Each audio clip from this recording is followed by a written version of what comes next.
And the mainstream media is always been in bed with the pharmaceutical companies because they're constantly funding them with these ads. And even if they're not paying for their ads, they know there's potential ads. I mean, is that the direct connection with the mainstream media, or is it go deeper than that? It goes deeper. It comes back to our friend Bill Gates, because his investments in pharmaceutical companies, his investments in the WHO, his investments in the CDC, his funding, it goes so deep, it goes so wide. And most of this is public information. And this information is coming out. I mean, I can read some of this stuff to you that Bobby has sent me, because I had no idea. But I mean, the point is that, look, I'm not going to sit here and list all these things out just because it's not information that I have handy. I can't speak it from it. I would just be reading it, but it's coming out. This information is coming out.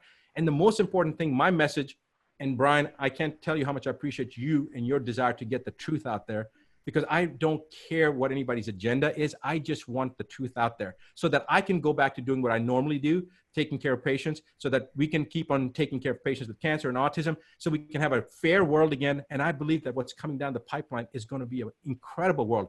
It's going to be a world of abundance and fairness and truth, because if we can get rid of the media, if there was going to be an execution of an industry right now, of an execution of an individual, execution of somebody to make this world right, it would be mainstream media, taking out those bastards that have lied and lied and lied and had a manipulation of the truth to basically satisfy their puppet masters. And YouTube and Facebook and all these other, Google, they're doing that right now. There's a thing going on called The Truth About Vaccines.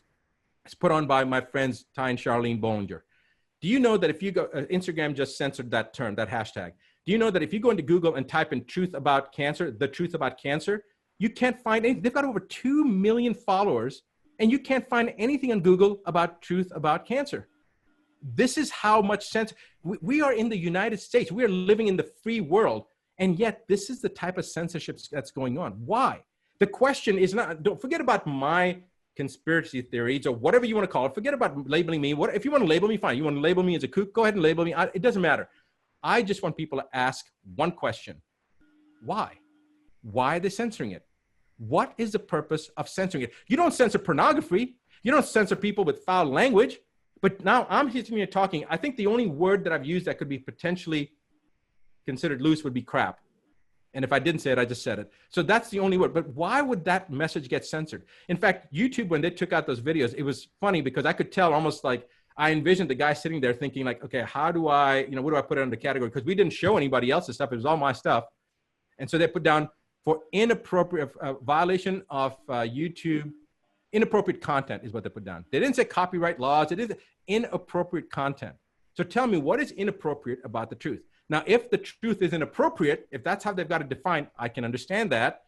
And that's going to be a matter of a court of law settling it, hopefully a global court that can now start looking at these major corporations that have the ability to sway elections, to sway policy. And if they are going to have that much power, then they should be held accountable just like a government is.